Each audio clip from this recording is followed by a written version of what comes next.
The moment Congresswoman Jasmine Crockett walked into the federal courthouse that Tuesday morning, everyone knew something extraordinary was about to happen.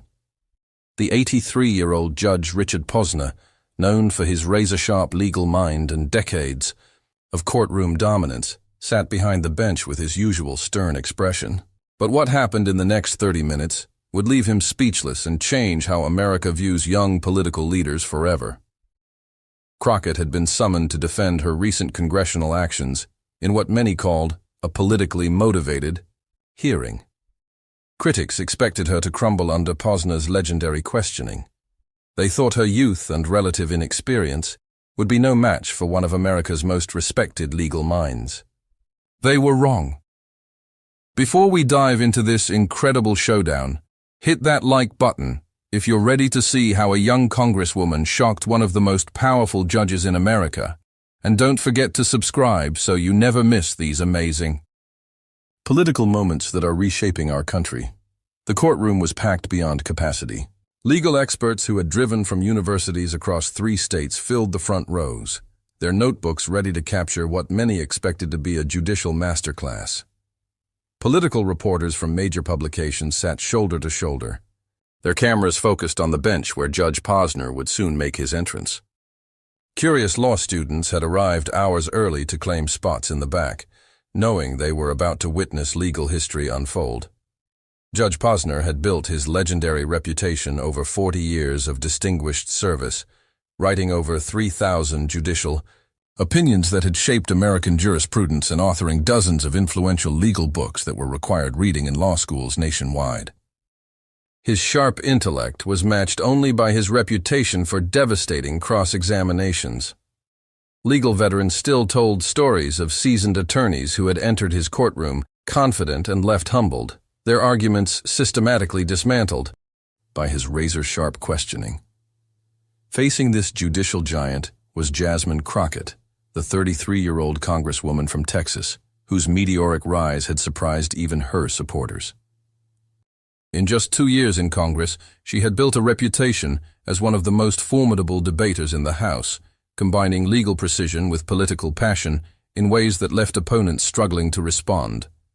The tension was immediate and almost suffocating. Posner leaned forward in his chair, his reading glasses perched precisely on his nose, methodically scanning through a thick stack of papers that his clerks had prepared the night before. Every line of his weathered face spoke to decades of judicial authority. His gray suit was immaculate, his tie perfectly knotted, his posture radiating the kind of quiet confidence that came from never losing an intellectual battle in 4 decades on the bench. Crockett stood at the defendant's table across from him, her burgundy blazer crisp and professional, every detail of her appearance carefully chosen to project competence and respect for the court. Her leather briefcase sat beside her, seemingly ordinary but filled with documents that would soon turn the entire hearing upside down. What nobody in the courtroom knew was that she had spent the previous 3 weeks working 18-hour days, surviving on coffee and determination, building what would become one of the most comprehensive legal arguments ever presented by a sitting politician. The gallery held a mixture of legal scholars, political reporters, curious law students, and courthouse regulars who had heard rumors that something significant might happen. Among them sat Professor David Liu from Columbia Law School, who had driven 4 hours specifically to watch what he expected to be Posner dismantling another politician who doesn't understand constitutional law. Also present was veteran legal journalist Amanda Rodriguez, whose coverage of federal court proceedings had earned her national recognition for her ability to explain complex legal concepts to general audiences. In the press section, cameras were carefully positioned to capture both participants. The artists who sketched courtroom proceedings for news organizations had their pencils ready, anticipating the kind of dramatic moments that would illustrate the evening news broadcasts. Several court security officers stood at strategic positions. Though their presence seemed more ceremonial than necessary, this was, after all, a hearing about constitutional interpretation, not a criminal trial. Congresswoman Crockett, Posner began, his voice carrying the weight of decades in federal courts. You're here because your recent actions have raised serious questions about constitutional boundaries.